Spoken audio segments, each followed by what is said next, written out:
Just you. All right. So you just cut back and forth from different cameras?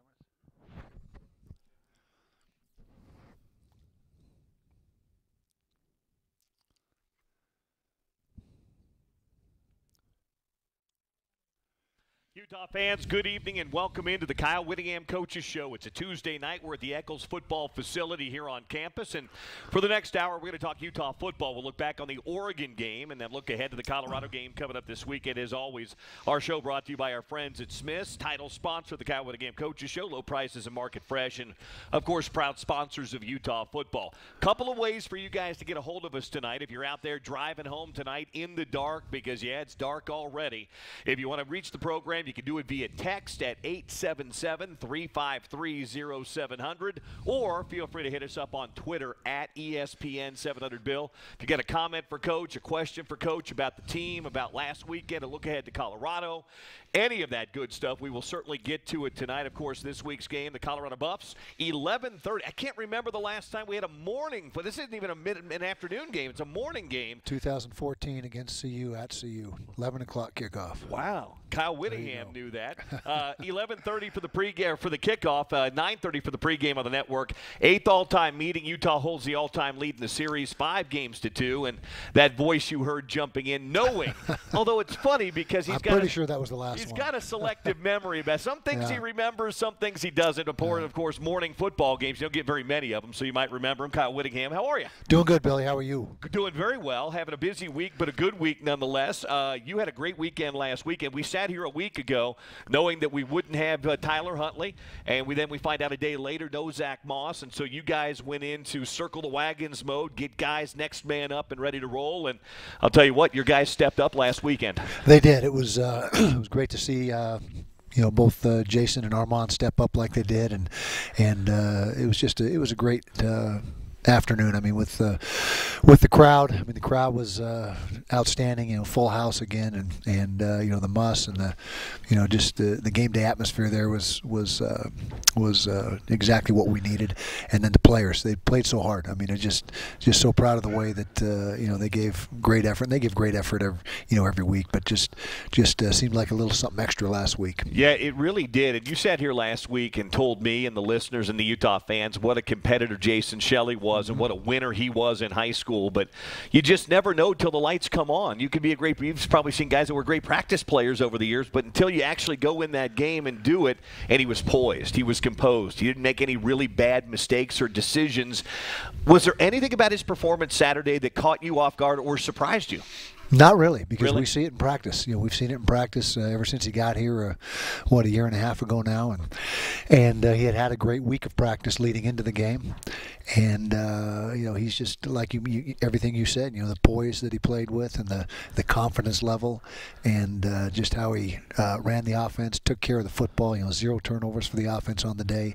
Had a few errant throws, a few throws got away from him, but that you're not going to be perfect in a game, but made so many plays for us and did such a good job with his decision making. Yeah, and it's funny, some of the plays that he didn't make but made a good decision on were some big plays for you. He escaped a couple of sacks, was able to throw the football away, got one down the field. It wasn't grounding because he was outside the pocket. It was sometimes the little things as much as a big completion or a big run. It was the incompletion or the inability to avoid a sack that was almost as big for you. Yeah, he's a heads-up player. He's got a lot of savvy and understands the position inside and out. And credit Troy Taylor for getting him ready to play. I mean, he's done a great job with the quarterbacks here and grooming them and making them feel very comfortable in this system. And it's a quarterback-friendly system. It really is. Well, hand in hand with Jason's performance last week was that of Arman Shyne. Arman will be on with us here in a few minutes. He's our player tonight on the Coaches Show. He had 174 yards, and we saw glimpses of it a few years ago before he had his first knee injury.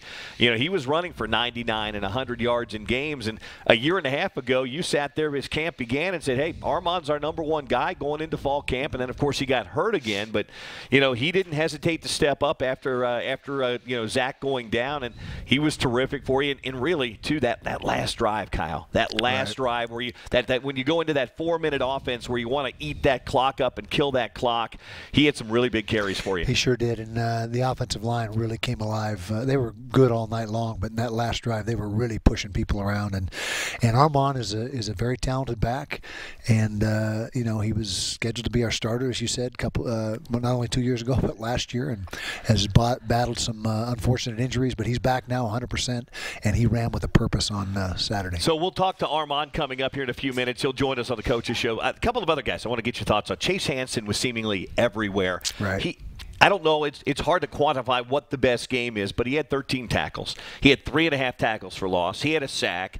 Now, he did miss an open field tackle on a 6'6" quarterback, which I hope you gave him a hard time for. But besides that, he and Cody were terrific. But I thought Chase seemed – and then he hurt his ankle, came right back in the ballgame. Yeah, Chase is a warrior, and between him and Cody in there, that's a one heck of a set of inside backers. And I think between the two of them, they had 25-plus tackles, and their leadership. I've said it all year long. I sound like a broken record, but the way those guys lead and the energy they bring to the defense is something that is as important as their play. We talked to you about this at the post-game show, but I had my stats guy Dave Spatafor go back, and I was just curious because Dylan Mitchell was such a factor in the second and early third quarter, and I knew in the back of my head he didn't catch a pass late in the game, but I had him go back and look, and it was after the 59-yard reception that he gathered in that there was a busted coverage on.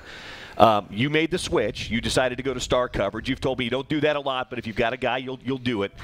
He had 3 more targets the rest of the game and didn't have a catch the rest of the game. And, of course, the guy that you targeted him with was Jalen Johnson. Right. Jalen did a phenomenal job when we asked Jalen to make that switch and shadow him. His eyes lit up, and he's a guy that loves a challenge. And so he, shadowed him all over the field and lined up exactly where he lined up and did a phenomenal job and made a key breakup. I mean, there were some key pass breakups that he made. Well, he should have had 2. Yeah. The one shot straight up in the air, and it fell into Schooler's arms, but he was terrific on those 2 plays. And then, of course, your kicker. What can you say about Matt Gay? Yeah, Matt Gay. 6 for 6, special teams player of the week, 18 straight field goals now, ties Joe Phillips' record. It does, and that's the 3rd time this year that he's been the Pac-12 player of the week, special teams-wise. And the good news is he hit 6 field goals. The bad news is that we had to kick 6 field goals and didn't produce in the red zone as much as we would have liked. But he was the difference in the game. Scored 20 points.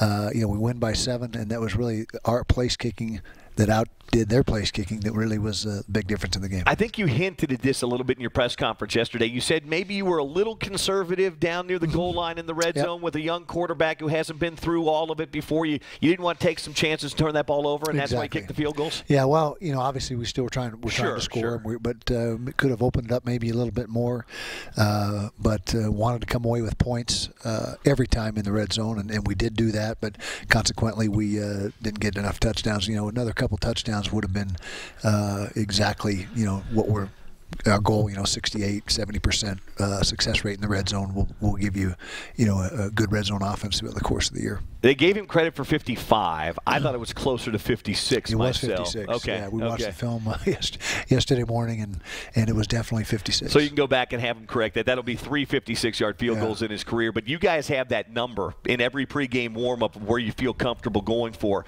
That ball crossed the crossbar at about, it looked like about halfway to 2/3 of the way up on the field, on the uprights. What would you think of that? 65 maybe? Do you think that would have had another 10 yards in it? At least. Yeah, at least. And that would have been 9 yards because we put the ball 8 yards from scrimmage. A lot of teams put it 7. Some put it 7 1/3. We put it 8 yards. But he had at least 9 more yards in that. Yeah, he was awfully good. All right, last thing, and then we'll take our first break tonight and turn our attention a little bit. But you kind of hinted at this a minute ago. You really had a sense that the guys stepped up their game. Not just Arman, not just Jason, but it was kind of a collective team effort. Did you feel that leading up to it, or was that something you can really sense on game day? We felt that, but it was very apparent in warm-ups, and I can tell with look in their eyes, what kind of state of mind they're in, and they've had a great look in their eyes every game this year but one, and it was the Arizona State game. And so now just because you got that look in your eyes doesn't mean you're automatically going to win the game, but there was a different, definitely a different look in the eye, and the way they were locked in than what we had the week before. So we'll take our first break tonight. Our Coaches Show tonight being brought to you by Bud Light, the official sponsor of Utah Athletics, reminding you to enjoy responsibly. When we come back, a quick look at the Colorado Buffs. We will have tonight on the program Arman Shyne joining us, and then a guy that might have a tougher job than Kyle Whittingham. Cyrus Sata-Oafiga will join us, and he is the coordinator of academics here at the University of Utah. His job might be tougher than yours. Well, his name's sure harder to say. Yes, it is. We'll get that down, too, before Cyrus joins us coming up right here on the Coaches Show from Learfield.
Scott Mitchell had a direct line into Troy Taylor's booth right next door to us because he called that play, and it was successful not once but twice on Saturday night. Welcome back into the Coaches Show tonight. Our show brought to you by CR England. They've partnered up with the Alumni Association here at Utah.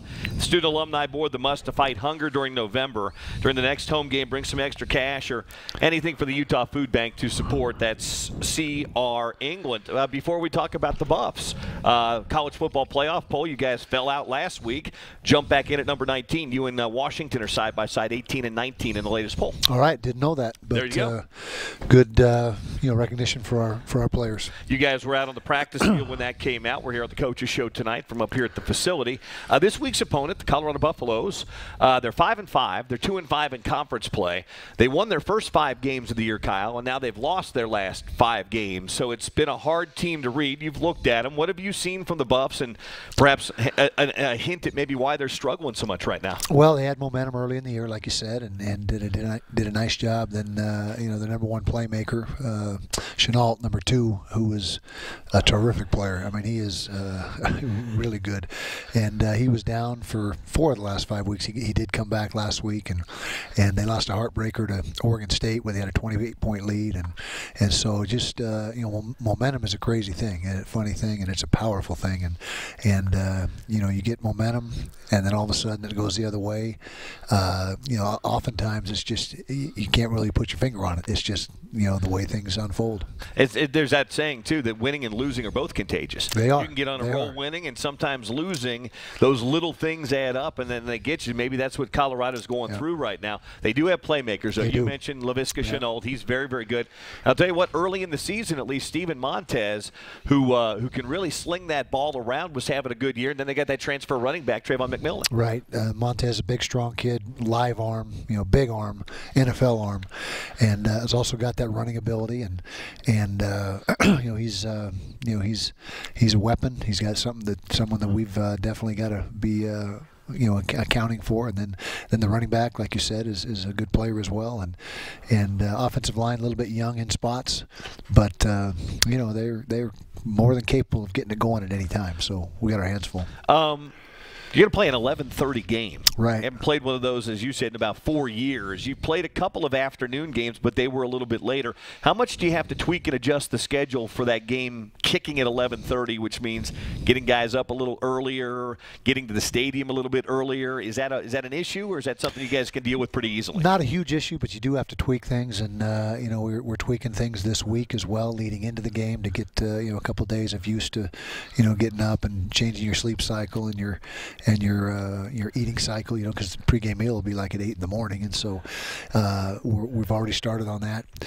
You also have some meetings that would have transpired typically on game day that you move to Friday night because of the time crunch in the morning, and so there's little things that you do, but overall it's the same for both teams, so it's a non-factor as far as advantage either way, and you just deal with it. Conference tried to make this a big rivalry thing when you joined. Has it developed into any kind of? Is it a budding rivalry or not so much yet? Tough to say. I don't think not yet, and it's something that has to happen on its own. You can't force it. It's not gonna. You can't manufacture it. And so it's been a great series. I mean, we've played a lot of close games, and we've got a great deal of respect for Coach McIntyre and what they've done there, and it's just been a really tight game seemingly every single year.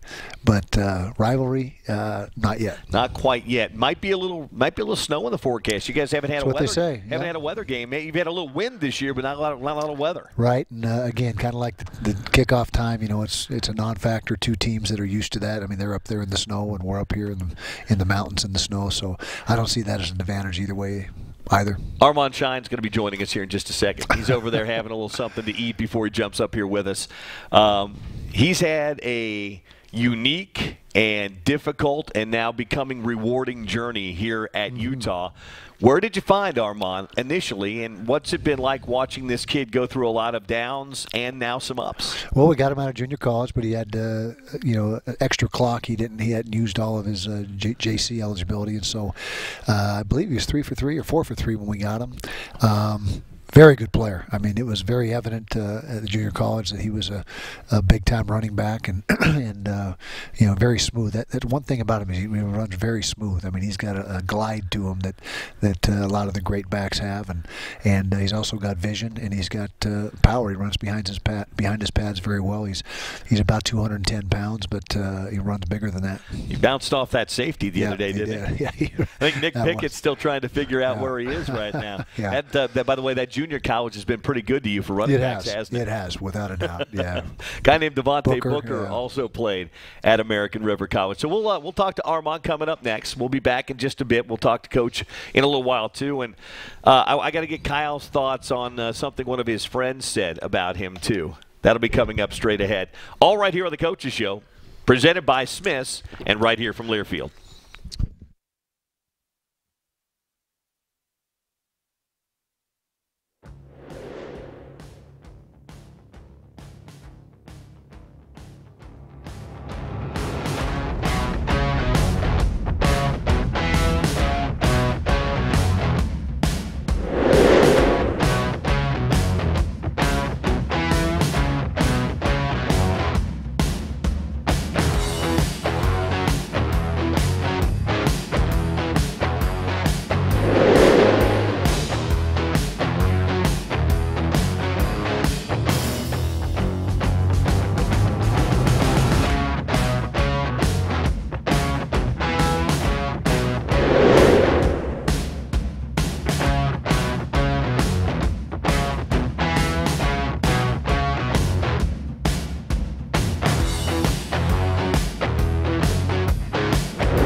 Run. He had two 42-yard runs on Saturday, and he joins us right now here on the Coaches Show. Our show tonight being brought to you by Code Red and Code Red touchdowns from Pepsi and Mountain Dew. Code Red. Get some friends, get in the game, and enjoy a Pepsi, proud partner of Utah Athletics. How you doing, young man? I feel pretty good. You having a good week? Yes, sir. I'd say you are. So compare and contrast a week ago at this time. You know, you were still splitting carries with Zach. You were still backing Zach up a little bit. Then we found out on Wednesday about the news. So what's the last week been like for you? Walk us through the week of Arman Shyne. First, I was just preparing just like any other week. And then when I got the news, my running back coach let me know, and then he told me that I had to ramp it up and do more than I've ever done, and I just been preparing like that ever since. So you've been preparing for, it seems like, 3 years now. I mean, you have had to work your tail off to get where we are, and we'll talk about that in a minute. You told us on the post-game show on Saturday night, one of the things that really helped you was calling your mom up. Your mom's is she a teacher? Yeah. Yeah. So Arman told us, I think his exact words were, "I called my mom and she helped me get my mind right." So what did mom tell you? And have you talked to her this week? Well, first of all, I'm a mama's boy. Okay. So I got to talk to my mom down there every week, twice, 3 times a week, and she just prayed with me. Got me just talk the simple things. Just make sure I was cool and make sure she was cool. See, moms have that effect. I mean, you could call mom. You could be having the worst day ever. Mom will sympathize, and mom will figure out a way to make it right, won't she? Oh, yeah.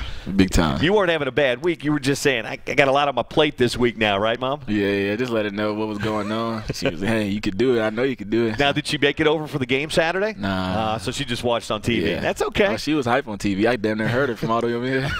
So I'm assuming after you talked to us and all the rest of the media, you got on the phone with her? Oh, yeah. What'd she tell you after the game? Oh, she was just telling me how proud of me she was and all that good stuff. And I got a chance to talk to my brothers and all that. So that's good. Are you the oldest? I'm the youngest. You're the youngest. Sir. So the big brothers. Oh, yeah. Big brothers proud of you? Oh, yeah. That's good. That's good. That's good. So I'm curious, did you and Shelly have any conversations kind of together last week? Because you were the two guys in the spotlight. Jason stepping in for Tyler, you assuming the bigger role in the running back position with Zach going down. Did you have any conversations about, hey, we got to elevate things this week? No, I could just tell by the way his attitude was and his mindset was that he was ready to elevate, and I just knew I had to elevate. Now, we've seen you play. We hadn't seen Jason play, but some mop-up duty and getting thrown in there. Was that your expectation for him, too? I mean, everybody said Jason's a competitor. He's tough. Did you expect that kind of game from him? Oh, yeah. I knew he was going to come out and ball. I had no doubt in my mind. But Coach was even saying this, too. When anybody was watching the game, it seemed like the whole team came out and balled. And you guys have done that much of the year. With the exception of down in Tempe a couple of weeks ago, it's been that kind of year. But was there a good vibe heading into Saturday? Oh, yeah. We had a lot of confidence. We knew we had faith in one another, and I felt like that was key. Now, it's one thing to have faith, but when it all goes out there and happens, and you see the results, surprise you at all? Or is that what you want? No, that's what we wanted. That's what we expected. All right, I want to ask you about this, the 4-minute drive, the 4-minute offense. You know, everybody knows about the 2-minute offense. That's when you're trailing. The 4-minute offense is when you've got the lead, and you're trying to kill the game off. Not always easy to do. It seems like it would be, but sometimes teams stop you. You guys had a short lead, and you were trying to kill the game off a little bit. And you know they're loading up against the run. So walk me through that 4-minute offense that you guys are getting into and what the mindset is with you and the offensive line knowing got to keep these chains moving. Don't give Oregon the ball back. I knew the big boys up front was going to do what they had to do, and I had to have the mindset that I couldn't go backwards at all. I just had to keep going forward, and as soon as I find the holes, you just got to hit them.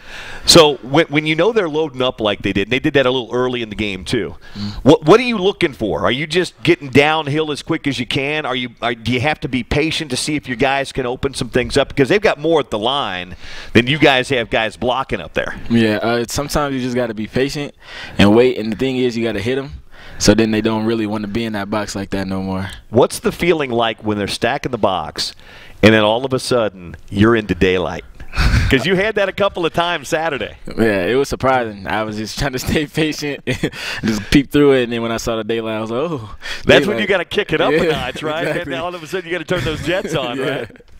And you did. Although, and then you're running, and you know you're trying to outgun the defenders, but you've probably got in the back of your head, somebody's going to be coming up behind me. So you're going to have that fine balance between getting to the end zone and sprinting with the arms out and protecting that football so nobody can strip it out, right? Is that you guys work on that in practice? Oh, yeah, we work on that in practice. And plus, while I was running with the ball, I was looking at the defender that was in front of me, kind of running at an angle, but he wasn't really running full speed. So like, why is he not running full speed? And I was like, oh, there's got to be somebody behind me. So you didn't do it. You didn't do a little glance up at the jumbotron. Nah, some guys will do that. You know, they'll look up at the jumbotron and see if anybody's coming. We're talking to Arman Shyne here on the Coaches Show tonight. Still a lot of ball left this year. You've got a big one against Colorado this week. You have the BYU game, maybe a game in Santa Clara, and then, of course, a bowl game coming up, too. So what's the next step in your game?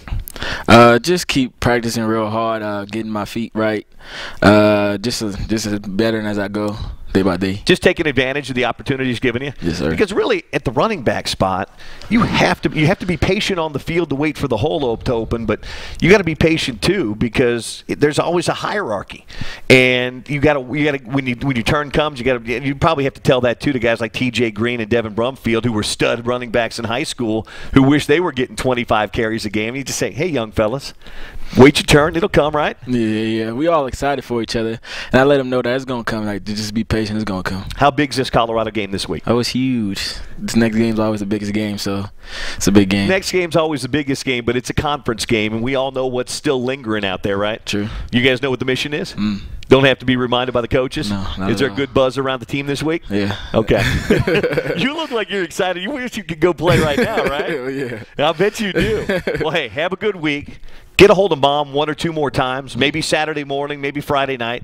Make sure your mind's right. Yeah. We'll talk to you on Saturday. Okay, appreciate it. Thanks, Arman. Yeah. Arman Shyne with us here on the Coaches Show tonight. Our show today is brought to you, and by the way, Arman helped cap some of the drives of the weekend. The drive of the game and the drive of the weekend brought to you by Nissan. They know game day is all about that game-winning drive, so they got the Rogue with available technologies to help make the best drive of the day getting to the stadium.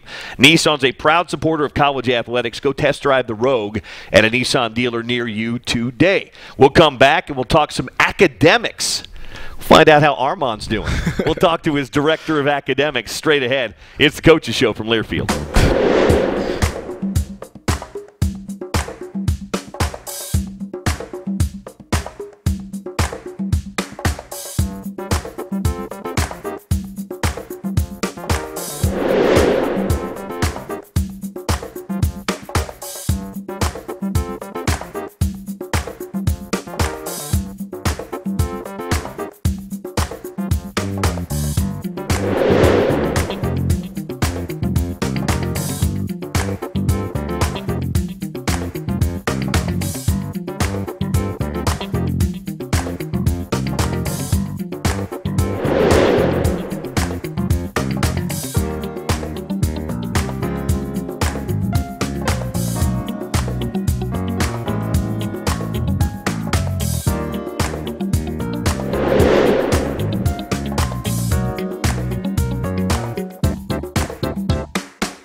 himself a fine game on Saturday. He'll need another one with Laviska Shenault coming up this weekend. We'll talk to Kyle about that in just a few minutes. Right now, our staff spotlight here on the Coaches Show, presented by Smith's tonight, is the man that may have as tough a job as the head coach. He's the coordinator of academics for Utah football, or, as Kyle calls him, the DOE, the director of education.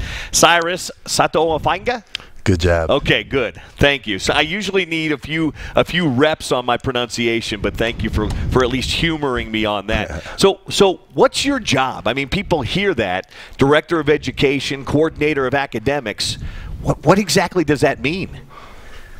So I think I do a lot. Yeah, well, I'm sure you do. And so mainly what I do is academic updates for our coaches, and at the same time I track our players' academic progress. At the same time, I make sure their holds are off. That goes from financial aids to registration to immunization, and then summer school to summer bridge to what else we got? Registration priorities. Sure. All that stuff. All that stuff. I walk by your office all the time when I'm here, and I usually always see some student athletes in there meeting with you. How often do you meet with those guys? Anytime I see any kid that's on the verge of dropping in any grades, they're in my office. Okay. I got to make sure that these guys are on top of everything and just moving forward. That'd be nice. I wish I would have had that when I was in college, especially when I was a freshman. I could have used a director of education in my life back in the day because my mom and dad were not too happy with my grades. It's got to be a challenge for you. I mean, this has got to be – I mean, you say you do a lot of different things. You're accounting for 100 guys. I mean, there's 85 scholarship players plus some walk-on guys. You've got a lot of guys under your purview, don't you? You know, it is, but at the same time, I still got the support of our coaches, staff, and so they do a good job in supporting me. And so basically, I'm the liaison for academics, and so any concerns or issues, I make sure the coaches get it, and vice versa. So you're the guy that has to give the good news and sometimes the bad news to the coaches too. That is correct. And what's your background? I mean, do you have a background in this? Was this something that you would love to do? When Coach asked me to take over, I really didn't know what it required, but I told him, give me 2 weeks and I'm going to figure it out. And so it just took me 2 weeks. I kind of figured it out. I kind of worked in special education for the past 15 years. Okay. At the same time, I was coaching college football, junior college in San Diego. And so I kind of understood the structure and the scheme, how to run things. And so I kind of implemented all that experience into what we do now. So how long did it take you to feel comfortable in the job? Or maybe you never feel comfortable in the job. Maybe it's a different challenge every day. But how long did it take you to kind of feel at home and like you knew where you were going? The moment he told me is the moment like I knew like this is it. You know what I mean? And I just kind of took the challenge. So speaking of challenges, what's the most challenging part of the job day in and day out? Right now, it's just making sure that our guys are on top of things. Make sure they get to class, make sure they get to study hall. You ever appear outside a classroom or inside a classroom? My face is everywhere on campus. Oh, no, man. Cyrus is here. Got to make sure we're in class. What's the most rewarding part of your job? Seeing these guys graduate, seeing them get good grades and high standards at the end of the semester. So this is really kind of, you know, you've coached football, you were coaching football, and you're in special education. This is kind of just the best of both worlds for you. You're still around football on a very big basis, day in and day out, but you still got your foot in your hand in the education side of it too.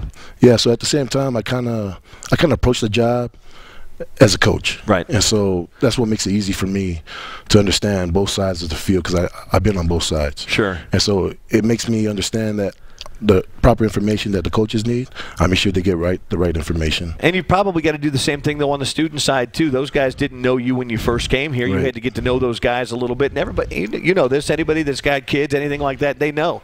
Everybody's different. And you've got to look at these kids in different ways, and everybody's going to be different in different places. And so you have to, I mean, that's a lot of guys you've got to get to know, but I'm sure that that's part of the job, right? Yes. And so when I first got here, I started off as an admin, and so I kind of took the role as a class checker. And so I kind of looked at that as my way of trying to filling the program out and understanding and familiarizing myself with every player. And so now you're at home, rolling with the job, and all is good? Yes, all is good. We're going to have a good fall semester? We will. Excellent. That's good to hear. Utah in recent years has done really well in the classroom. I think in a couple of these years, only Stanford may have had a higher GPA in some of these falls than Utah. So get after them, Cyrus. Yeah, we're going to take Stanford down. Yeah, we'll take Stanford down like we did on the football field. keep up the good work because you're doing some tough stuff there. But much appreciated. Thanks for coming by. All right, thank you, Bill. All right, that's our Director of Education with us here on the program tonight. When we come back, a little bit more on the Buffs, and we'll ask Kyle the same question that was asked of Mike Leach earlier today. That's straight ahead on the Coaches Show, presented by Smith's, right here from Learfield.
Press conference, somebody asked him if there was an all-out brawl between the Pac-12 football coaches, who would he take to win it? And he said, this guy right here, Kyle Whittingham or Herm Edwards.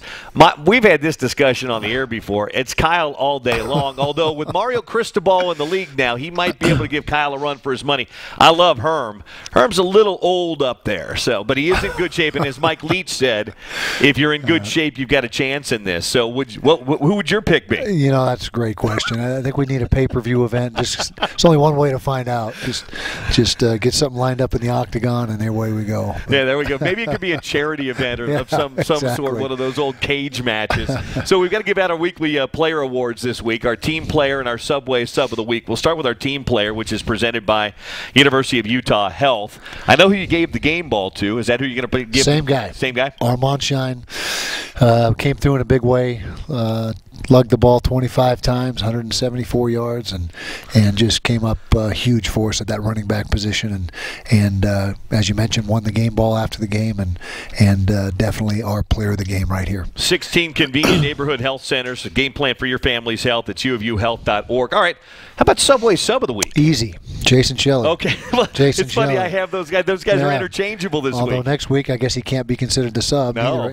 Neither of them can be because now they're established. But Jason and Arman, without question, are two guys. I want to give out a couple of other awards that we don't have just real quick. I want to give out a couple of blocking awards. I think Samson Nakua for his block on that bubble screen or that outside screen to Britton Covey. He mauled his man. I'm sure you've seen that on tape. He did. And he's blocked well all season long, and he takes great pride in that. In fact, all the receiver group is very willing, and nobody turns anything down. They're not always, executing perfectly, but they get after it with, when the ball's not in their hands, they get the job done. I thought Lofalamaka had a couple of really big blocks down to the goal line on one of Shelley's touchdowns, especially pulling from the left guard out and just blowing somebody up. He did. It was great to have Low back in the lineup, as a full-time guy or nearly full-time guy, whereas the week before he just had a few plays here and there. We were just kind of working him back in. But he's all ready to go now, and that gives us really 6 guys that we can roll through there. If you had to look across the board this year, who's graded out best on your offensive line?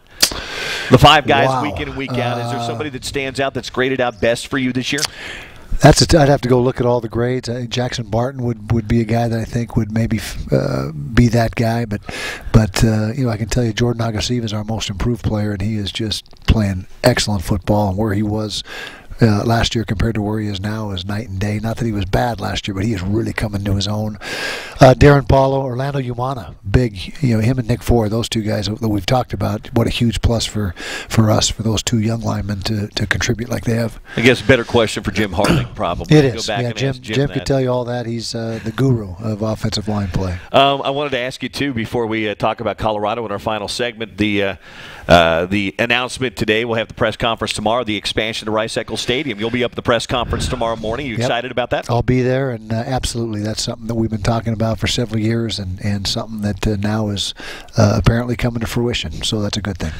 Where's that going to help your program the most? Is it going to be the new locker room facilities and stuff like that? Yeah, that would probably be at the top of the list for recruiting-wise, and showing off that south end zone and all the things that they're going to have in there, and then obviously to put another 5,000, 6,000 fans in there and enclose it to make it even louder and an even better atmosphere. Yeah, I think it'll be terrific. That'll be tomorrow. We'll have that press conference live on our flagship radio home, ESPN 700. And we'll talk a little bit, too, about that on the air tomorrow. I think Mark Harlan's going to swing by to talk to us. Before we get a break, one other guy I wanted to ask you about. He's seen some reps and had a couple of nice plays Saturday night, but Tariq Lewis seems to be coming along nicely for you guys in the defensive backfield. He really is, and he really started to blossom, I guess you could say, when we moved him from that slot corner spot to outside. He is far more comfortable on the outside. We had him playing behind Jav Guidry inside, and he tried, but it just didn't seem as natural to him as the outside. So we, about 3 weeks ago, we said, okay, hey, we're going to move you permanently back outside. And since that point, he's given us good reps and good play, and really feels a lot more comfortable and at home out there. All right, we'll talk a little bit more about Colorado coming up. By the way, our Subway Sub of the Game is brought to you by Subway. That was Jason Shelley. At the final home game, try to win the golden ticket for a flyaway trip to a Utah Bowl game, to be determined.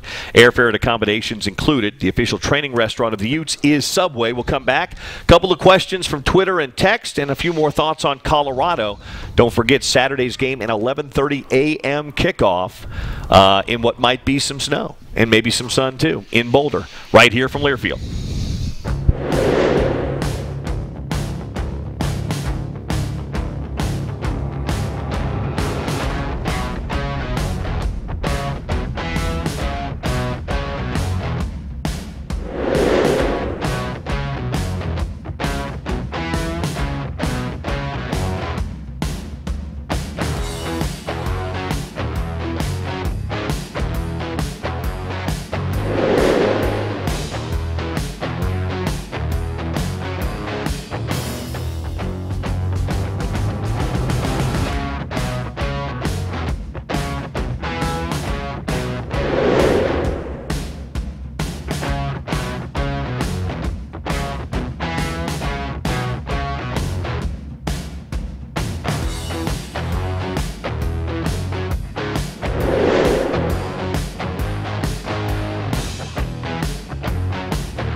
that blitz, Kyle, because you had Cody go first and then Chase follow him right through the hole. Yeah, I can't remember the exact name of the one you're talking about, but we had probably 4 new blitzes that they hadn't seen on Saturday, and we always carry maybe a dozen blitzes altogether when you talk about the zone pressures as well as the man pressures, and you always like to have 3 or 4 new ones each week that they haven't seen and won't have worked on during practice. Yeah, well, they had not seen those, and we hadn't seen them at all either, and they were very, very effective on Saturday. And our final segment of the coaches show tonight. Don't forget Saturday's an 11:30 kickoff. How do you approach Laviska Shenault? This is 3 straight weeks. You've seen maybe the 3 best receivers this year in the Pac-12, and Harry Mitchell and now Shenault. And I know Chenault's been a little banged up, but his first 5 games, he might have been the best receiver in the country this year. Yeah, he's has 70 receptions, and of course, a few of those are the fly sweep, just a little flip forward, so not downfield throws. But he is by far their most productive guy. They line him up everywhere, outside, inside, in the backfield, and so we're going to have a good plan for him. Hopefully, we better, else we could be in trouble. But he's a tremendous player. He's a big kid too, 6'2", 220, and really looks like a running back. Looks like a big running back, but he's out there, wide receiver the majority of the time, and he'll be a challenge. He'll be a big challenge for our guys, and he's certainly somebody that we have to be well aware of where he's lined up every single snap. It's funny. I remember the Colorado people. He only had 7 or 8, maybe 9 catches a year ago, but they talked about him being the guy next year, and I was like, okay. And then, of course, he emerged on the scene. He's been absolutely terrific. They've got a good running back as well, and that's Trayvon McMillan. How about defensively, though? What's CU doing on the defensive side? Well, odd front is their base. The odd front, and there's a lot of carryover from what we saw at Oregon to this game here. This defensive structure, quarters coverage team in the back end. Split safety look, 4 crossed, and just very, very similar to what they were doing when Levitt was there. Coach Levitt, who's now at Oregon, was at Colorado before moving on to Oregon. So so they've hung on to a lot of that stuff. Not as much man coverage as they've played in years past, but they're very sound, and they play hard, and they'll hit you. Yeah, a couple of years ago they had one of the best secondaries in the country. Sure had a lot of NFL guys, played a lot of press man like you guys play. Got a Twitter question here tonight from Jason. He said, hey, Coach, just wondering if you ever thought about lining up 4 wide receivers to stretch the defense when you're down near the goal line to spread them out just a little bit and punch that ball in. It seems like we get stuffed up in a tight formation, or at least last week you did. Yeah, that's one alternative, and that's got pros and cons to it as well. But certainly we got to do some different things than what we did last week, because it wasn't effective, and we'll have some hopefully some good answers this week when we get down there and be able to convert for touchdowns rather than settle for field goals. You've been in this position before, playing against Colorado with a lot on the line. What's the message you kind of send the guys to the practice and to the field with this week when you go over to Boulder? Well, first of all, preparation. The preparation during the week is key. That always plays a huge part in what's going to transpire in the game, and then in the game itself, being ready to play the full 60, every man, every play for 60 minutes, as hard as they can go. I know it's not in your nature, but it is human nature sometimes to scoreboard watch. You won't have to worry about that playing as early as you are on Saturday, right? Right. We won't have any distractions and nothing on our mind but trying to figure out a way to slow down the Buffs. You're in a pretty good health position right now. Knock on a little wood. As you go into the game, give me a couple of keys for Saturday. Well, try to let Shenault not go crazy on us. Try to keep him somewhat contained and not have a huge morning, afternoon, whatever. And then being able to if we can execute like we did on offense last week, and just clean execution and methodical drives, and mix in a few big plays here and there, but maybe above all else this week, score touchdowns in the red zone rather than settle for field goals. Finish those drives. Finish the drives. Is that something that you can work on in practice, or Absolutely. is that just something you got to work on Absolutely. on game days? You can work in practice, and hopefully it translates to game days. We'll be on the air with pregame at 9:30 from Folsom Field. Weather, we don't know, maybe a little bit of snow. 11:30 kickoff for Utah and Colorado. And, of course, we'll have a full game broadcast with myself, Scott Mitchell, and Tom Hackett. And then we'll be home Saturday evening, sitting back and watching some other Pac-12 football of interest. Kyle, have a good week of practice. Appreciate it, Billy. Thank you. See you tomorrow morning. Okay. There you go. Good. You've been listening to the Kyle Whittingham Coaches Show right here from Learfield. Thank you to our studio engineer, JP. Thank you to Lauren Mason Beck, Jordan, and Porter. We'll talk to you Saturday from Folsom Field in Boulder right here from Learfield. Good night.